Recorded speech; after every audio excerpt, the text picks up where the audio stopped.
کشیدن سیگار یا گذاشتن نسوار یا قلیون یا این خانواده های تنباکو و اینها توتونو پرسیدند، بعد گفتند که حکم اینها چیست. بارها و بارها در این برنامه و برنامه‌های دیگه توضیح دادیم که تمام دخانیات در خانه یک خانه قرار میگیرن، هم حرام بودن استفاده آن، خرید و فروش آن، توجه فرمودید، به ادله های مختلف، هم سیگار کشیدن حرام است، هم سیگار فروختن حرام است، نسوار گذاشتن حرام است، نسوار که استفاده کردن و فروختن هم حرام است، ناس استفاده کردن حرام است، فروختن آن نیز حرام است. چرا؟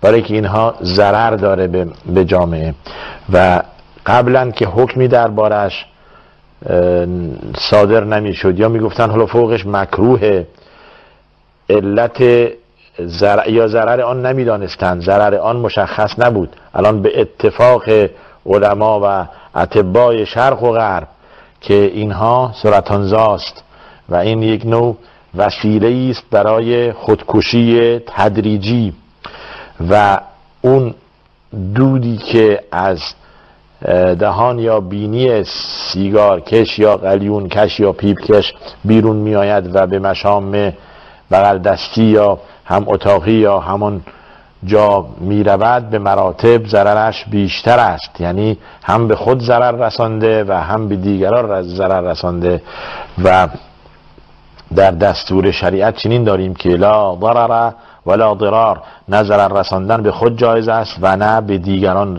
ضرر رساندن جایز است. پس ایشون مرتکب دو محظور شدن، هم خود اذیت شدند و هم دیگران. الان به اتفاق اطبای شرق و غرب که این سرطانزاست و این باعث سرطان هر شود که شش یا مری می شود، در نتیجه استفاده از آن حرام است و این یک طرف دیگر یک اسراف در آن هست. اسراف یعنی اگر شما یک پاکت سیگار بگیرید و همینطور آتش بزنید و له کنید بهت میگن شما دیوانه هستید و شما اسراف میکنید. 20 تا نخ سیگار در این هست، زیر پا له میکنید. و اگر که همان قیمت اون پول، حالا $1 یا $2، 1000 تومان یا هر شود که 2 درهم یا هر چی ما یا عادلش هست، همینطور بگیرید و آتش بزنید. و همون فندکی که شما سیگار آتش میزنید این پول آتش میزنید. بهتون میگن شما فاقد عقل خود شده اید و عقل ندارید و دارید اسراف میکنید، پول آتش میدهید. در حالی که این دو عمل اخیر، یعنی پاکت را له کردن، پاکت سیگار، و پول را آتش دادن، یک معصیت درش هست، آن هم اسراف، به قول شما اسراف هست. خب حالا شما توجه کنید، این سیگار، این پول اگر به سیگار داده میشد و این سیگار استفاده میشد، حالا 2-3 چیز اسراف که به جای خودش، حالا ضررش که انسان میکنه چی؟ ضرر بدنی به خود و به دیگران، در حالی که اونجا گناهش به مراتب کمتر بود. یعنی شما $1 یا میگرفتید آتش میدادید، یک گناه داشتید، انسان مصرفی بودید، ولی اینجا 3 گناه دارید. خریدید و به خود ضرر میرسانید و به دیگران هم ضرر میرسانید. پس چند دلیل با هم جمع شده یا چند سبب دست به دست هم دیگه داده که چی؟ که این حکم بر این بشود حرام و جائز نباشد. و همچنین نسوار یا ناس که به مراتب نعشه کننده و سست کننده است و اونایی که اهل نسوار و اهل ناس هستن همیشه خمارند، همیشه خمولند، کسلند.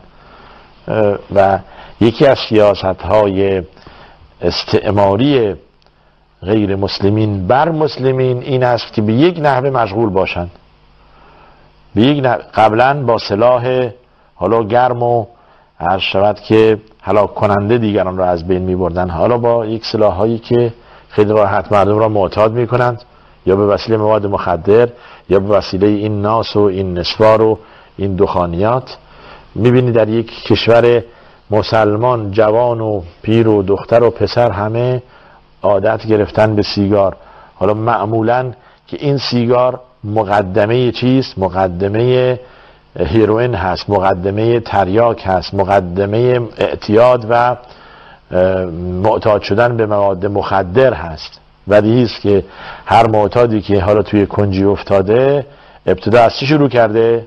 از سیگار شروع کرده. یعنی یک معتاد اول نمیاد تزریق کنه خودشو، نمیاد قرص کرک کنه، نمیدونم حالا موادهای خیلی خطرناک استفاده کنه، از سیگار شروع کرده به اینجا خاتمه یافته و زندگیش هم بدین ترتیب خاتمه می‌یابد، یعنی با سوء خاتمه نه با حسن خاتمه.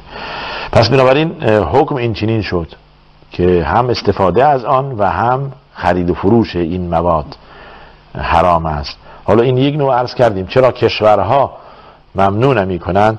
حالا دیگه بعد از مدت‌ها بهش رسیدن که دیگه ضرر داره، در اماکن عمومی گفتن ممنوع. آقا در اماکن عمومی ممنوع، توی هواپیما ممنوع، تو فرودگاه‌های اتاقی درست کردن برای اتاق سیگاری ها، برن همه جمع بشن مثل زن و مرد و برن اونجا و یه کوره دود رو انداخت.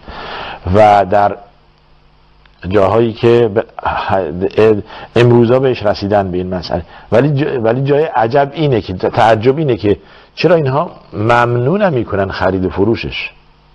اگر بنا باشه که شما رسیدید بهش، چرا در سوپرمارکت ها و در مغازه ها و در ارشد بقاله ها خرید و فروش دخانیات ممنوع نیست؟ این یک سوالی است که باید از حکومت ها و از مسئولین پرسید. اگر و سالها چقدر به خاطر سیگار از بین می روند. آماری که دادن سالی 600,000 نفر از به وسیله استفاده دخانیات و خانواده دخانیات، حالا هر چی باشه، مثل تنباکو، قلیون، پیپ و عرض شود که همین مواد نشأه کننده و سست کننده، و بیش از 100,000 نفر، حدود 140,000 کودک به خاطر دود دیگران از بین می روند در دنیا. این یک آمار وحشتناک است که دیگران، کودک طفل معصوم و بیگناه به خاطر اشمام این دود انسان سیگارکش از بین می رود. پس بدانید که حکم قطعاً چیه؟ می شود تحریم.